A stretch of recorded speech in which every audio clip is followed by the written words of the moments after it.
Hello, this is Don Reaves. I am in the RET program at Morgan State University. I am a teacher in the Baltimore Public School System, Baltimore City Public School Systems. I teach mathematics and I'm a coach and advisor for the robotics team. I'm here in the CREAM lab, the Center for Reverse Engineering and Assured Microelectronics. My advisor is Dr. Kevin Cornegay, and my mentor is Otili Tustu.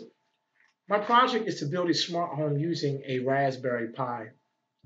The Raspberry Pi is nothing but just a small computer, and we're going to use this Raspberry Pi as a gateway. And what the gateway does is allow IoT devices to talk together through different protocols. And if you see what we have, and it's going to allow these IOP these devices to talk to each other through a Z-Wave Zigbee protocol and through Bluetooth and Wi-Fi protocol.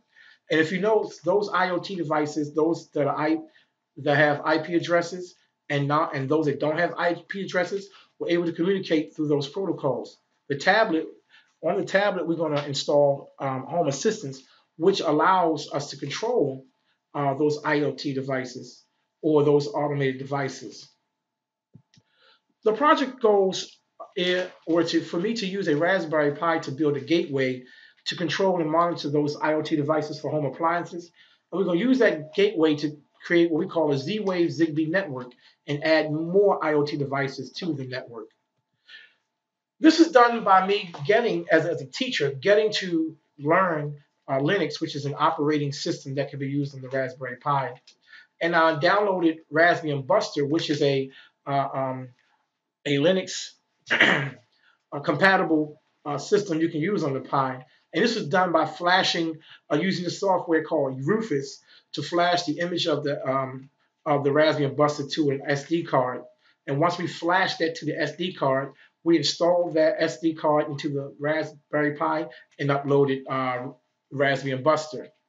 Once we got it on, I applied, found the username, the password. I established rather a username and password, and we found the IP address for the Raspberry Pi. And I learned a new software called Putty. And what Putty does is allows me to access the Raspberry Pi via my laptop. And I got to know Vim Editor. And Vim Editor simply means I can, it's an editing that I can use to create files, remove files, um, uh, uh, replace a file, and even write codes. Then we start something called, Home Assistance. Home Assistance is a Python program that can be used on the Pi. And what this program does is allow us to control home automated devices. And we updated the system and installed those Home Assistance dependencies. I created an account in Home Assistance and installed the Python packages since the Home Assistant runs on Python. And we upgraded the Python to a virtual environment for the Home Assistant. The top right figure is a code to run Home Assistance in Python. The unit directory points to the Home Assistance and points to the Home Assistance configuration file. The service directory points to the Home Assistance directory file, where the install, the one by, allows multiple users to be able to connect to the Home Assistant. And after that, we use systemd, the daemon file, and the Python virtual environment to be able to start Home Assistant automatically. And we reloaded the systemd to make daemon aware of these new configurations. To reach the installation of the installation by tablet and verify the Home Assistant, we connected it to a Wi-Fi and looked up the Raspberry Pi IP address. And we used that Raspberry Pi IP address and the Home Assistance port to reach the tablet via the phone. Our IP address, again, is 192.168.50.1, and the Home Assistant port was 8123. To the bottom right of the figure, we inputted this into our search engine and verified that our Home Assistant could be access via the tablet. Next, we set the Raspberry Pi as an access point. That simply means that the Raspberry Pi can allow Wi-Fi devices to connect to a network. And we did this by, again, connecting a Wi-Fi dongle to the Raspberry Pi. And we can use the command ifconfig to find the Raspberry Pi IP address. And we installed the host APD package, which allows our Raspberry Pi to run as a hotspot using the command right here, sudo upgrade. We got installed the host APD package. Then we ran the command to set up our DNS mask server. And basically that allows the Raspberry Pi to run as or operate as a mini server. We configured our NAT and we checked to see if our new access point was created. And if you look at the figure to the bottom far right, we noticed that the access point Reaves home was created, and we verified our Wi-Fi dongle. We verified that our Raspberry Pi does have an access point.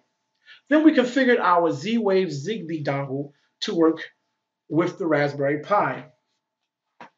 We configured our Z-Wave Zigbee dongle to work with the Raspberry Pi. To the right, you'll see the Z-Wave Zigbee dongle that we use.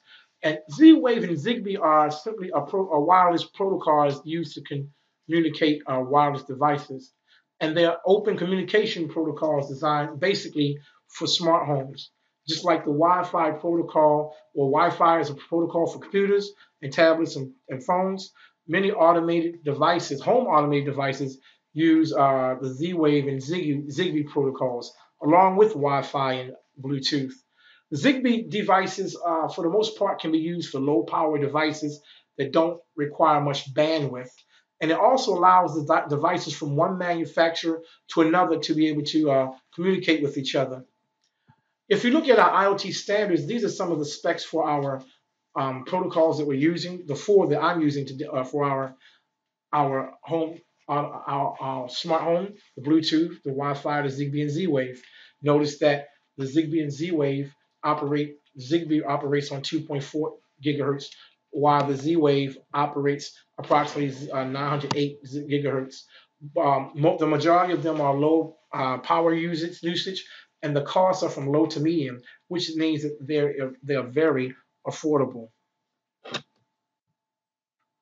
The results were I was able to connect some smart devices to the Z-Wave to the dongles.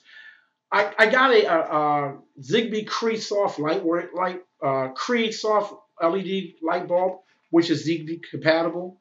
We connected to the light bulb to the stand using my tablet. We were able to turn the light on and off using Home Assistant. The video to the right demonstrates what we did. This is our setup using our Raspberry Pi as a gateway to control and monitor home automated devices. Right here, as you can see, is our Pi, which is nothing but a small PC. Attached to our Raspberry Pi, which is small, is our Z-Wave Zigbee dongle. We also have our Wi-Fi dongle. And right here, if you look at the top, when we use our ifconfig, and what the ifconfig does is allow us to find and get our IP address for our Raspberry Pi, which is 192.168.5.1. This helps us to access our home assistant. Access our home assistant via our tablet. I go to my tablet now. After I set up to our network, I can go to the tablet and I'll type in here our home assistant again, which is 150. And once I hit enter, and once we enter our tablet, we can access our Raspberry Pi.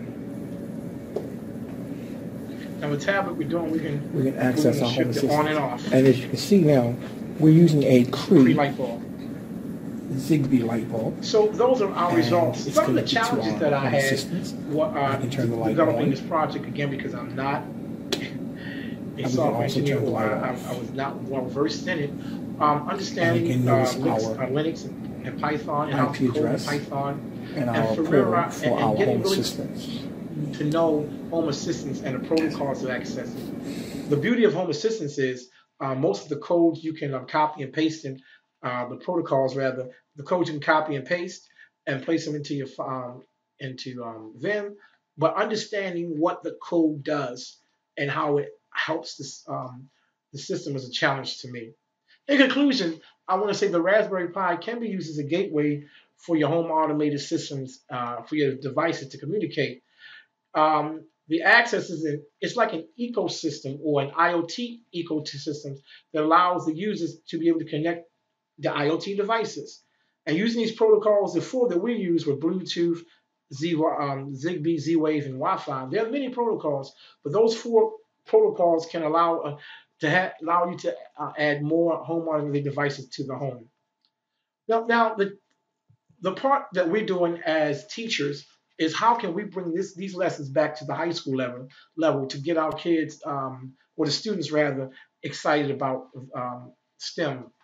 And the lessons I had were at least five projects. But one project I would like to highlight is the project that's on the and that's listed right here, which my mentor OT really helped me with, and I'm very appreciative for it. I would like our students to build a computer using the Raspberry Pi. I want the students to understand and examine the features of the Raspberry Pi, install an operating system and browse just that part, install an operating system and browse the internet. The students should know that you can get just one Raspberry Pi, a computer monitor, a SD card, and a mouse, and you have yourself a computer. Then after that, I'd like our students to learn how to code, beginning with blocks. Probably a blocking program like Flappy Bird to let them understand how to drag and drop and to write codes and how to uh, write code to do a particular part. Then I'd like to go to Blocky develops.google.com so they can get more in depth in it. We're going to learn to code in Python, which is a good. And once we do that, I want the our students, I'll be teaching geometry this year, to write a code to solve one-step linear equations for algebra, and also write a code to solve the side of a right triangle using the Pythagorean theorem. And that's my project. Thank you so much. Are there any questions?